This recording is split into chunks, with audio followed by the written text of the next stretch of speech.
কোনো ধরনের বাটাবাটি ঝামেলা ছাড়া চাপা শুটকির এই ভুনা ভর্তাটা আজকে আপনাদের করে দেখাবো। অনেকে এই ভর্তাটা পছন্দ করেন, বাট কিভাবে তৈরি করতে হয় সেটা হয়তো অনেকে জানেন না।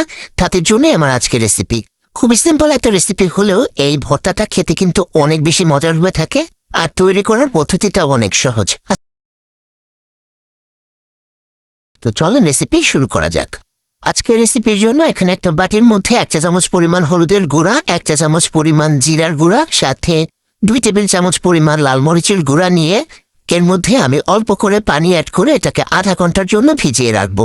এই ভর্তা রেসিপিতে বাটা মশলাটা সবচেয়ে বেশি ভালো টেস্ট এনে দেয়, বাট সবসময় তো আর মশলা বেটে ভর্তা করা পসিবল না। তাই গুঁড়া মশলাগুলোকে অবশ্যই এরকম আধা ঘন্টা আগে পানিতে ভিজিয়ে রাখবেন, এতে করে ভর্তার টেস্টটা ভালো আসবে। মশলাটা ভিজতে থাকার এইদিকে আমি নিয়েছি 8-10টার মতো চাপা শুটকি বা বাঁশপাতা শুটকি। আপনারা এখানে পুঁটি মাছের চাপা শুটকিটাও নিতে পারবেন এই রেসিপির জন্য। সো যার হাতের কাছে যেটা আছে, আমি এখানে পরিষ্কার করে সুন্দর করে শুটকিগুলো ধুয়ে নিয়েছি। এবার চলে যাব আমি মূল রান্নায়।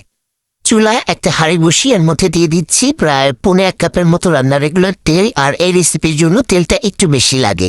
এবার এর মধ্যে আধা কাপ পরিমাণ আমি রসুন কুচি দিয়ে দিলাম, আর 1 কাপ থেকে একটু বেশি পেঁয়াজ কুচি দিয়ে দিচ্ছি। এখানে আমি 2টা বড় সাইজের পেঁয়াজ ব্যবহার করেছি। এবার পেঁয়াজ রসুনটা তেলের মধ্যে প্রথমে আমি 3-4 মিনিটের মতো একটু ভেজে নেব। পেঁয়াজ রসুন হালকা কিছুটা ভেজে নিয়ে পরিষ্কার করে রাখা শুটকিগুলো দিয়ে দিচ্ছি। এবার শুটকি দিয়ে জাস্ট পেঁয়াজ রসুনের সাথে ভালোভাবে মিক্স করে এভাবে একটু সমান করে দিয়ে 3 থেকে 4 মিনিটের মতো মাঝারি আঁচে রান্না করব। তারপরে ভালোভাবে নেড়েচেড়ে দিলে দেখবেন সুন্দর করে শুটকি থেকে কাঁটাগুলো আলাদা হয়ে গিয়েছে। সো আপনারা চাইলে এভাবে কাঁটাগুলো তুলে ফেলতে পারেন, আর থাকলেও কোনো সমস্যা নেই, কারণ এই কাঁটাগুলো আসলে আস্তে ধীরে গলেই যাবে।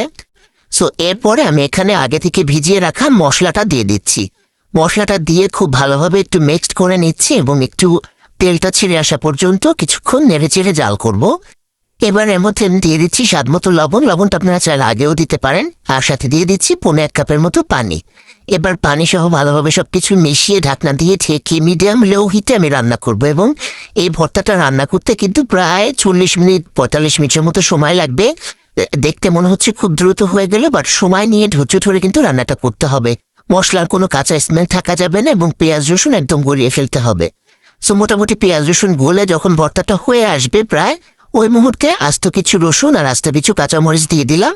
রসুন আর কাঁচামরিচটা দেওয়ার পরে আমি আরও বেশ কিছুক্ষণ রান্না করব, মোটামুটি কাঁচামরিচ আর রসুনটা একটু সিদ্ধ হয়ে আসা পর্যন্ত।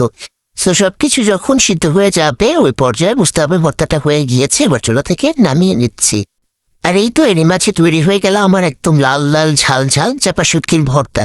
খুবই সিম্পল একটা রেসিপি, বাট এই ভর্তাটা খেতে খুবই মজার হয়ে থাকে। আপনারা তৈরি করে দেখতে পারেন। আর অবশ্যই ভর্তাটা তৈরি করার সময় একটু সময় নিয়ে করবেন, তাড়াহুড়া করা যাবে না, তাহলে কিন্তু টেস্ট ভালো আসবে না। সো আই হোপ আপনাদের কাছে রেসিপিটা ভালো লেগেছে। ভালো লাগলে ভিডিওটা শেয়ার করে দিবেন। আজকে বিদায় নিচ্ছি, সবাই খুব ভালো থাকবেন।